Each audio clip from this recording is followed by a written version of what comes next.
पहले के दुल्ही लंबा घूंघट करें काहे बदे जाना छे। हाँ हाँ उनका दांत बड़े बड़े होत रही तो पे रहे जो तू देखा जाता रहा। पहले के दुल्ही मांग भर के सेनुर लगावे ऐसे कि हमारे दुल्हा की आयु लंबी होखे। आज के दुल्ही तनी से उठाई के टिक लिए काहे बदे जाना छे। जल्दी मारा दूसरे जाई ऐसे तनी से टिका थे तो हमारे चाची हो।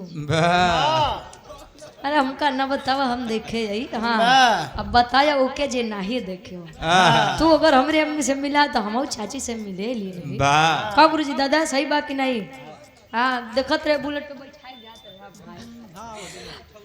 अब ना दादा काय कहेंगे दुल्ही मनावन करे। अरे रतियई में हमरे न लागयो आई दुल्हा हो का हो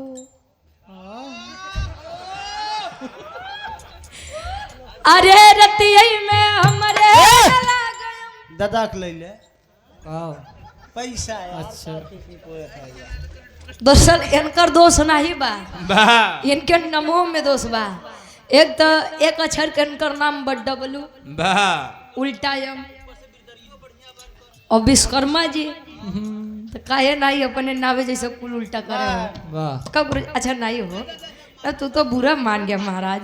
और ये सम्मानित हमारे गार्जियन जी जो कि परिचय के मोहताज नहीं आप अयोध्या प्रसाद यादव जी पूर्व समाज सेवी ग्राम ओढ़रा से यह हमारे सम्मान में 200 रुपए का सम्मान सुंदर माला बहुत बहुत धन्यवाद बखा गुरु जी ठीक बा आशीर्वाद के छा रही। अरे रतियई में हमरे न लागयो भाई दुल्हा हो तो कैसे मनाई दुल्हा हो तो कैसे मनाई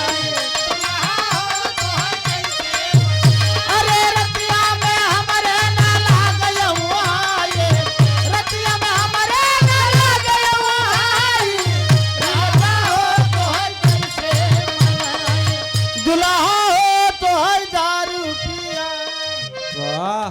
दारू दुनिया के मेहरारू सोचत है बेचारी हमार दुल्हा नशा पताई से दूर रहा है।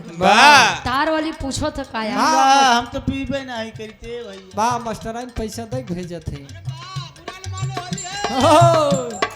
अच्छा ठीक बा बुरा मत माना गुरुजी लेकिन अब तो लागत बा होलियों में लोग बुरे मनी हो जब से कपड़ा फार चला बा बीतबल पनवा तयाई गए जवाने बीतबल पनवा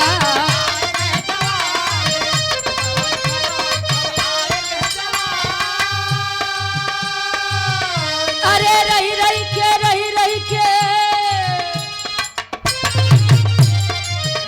अरे रही के सजिया पे आवय अंगड़ाई अरे रही के सजिया पे आवय अंगड़ाई दुल्हा हो तो कैसे मनाई दुल्हा हो तो कैसे मनाई दुल्हा हो तो कैसे मनाई कैसे मनाई हो कैसे मनाई दुल्हा हो तो कैसे मनाई जियो रजऊ हो तो इत हमारे गार्जियन जी के फरमाइश रही बड़ा बढ़िया आप लोग कन्हैया जी के बारे में बिरहा सुना। अच्छा एक बात तो बा कि शांत रहने वाले लोग जरूरत आने पर महाभारत करवा सकते हैं कि जान ला महाभारत अजय आदमी बड़ा शांत बहु जान ला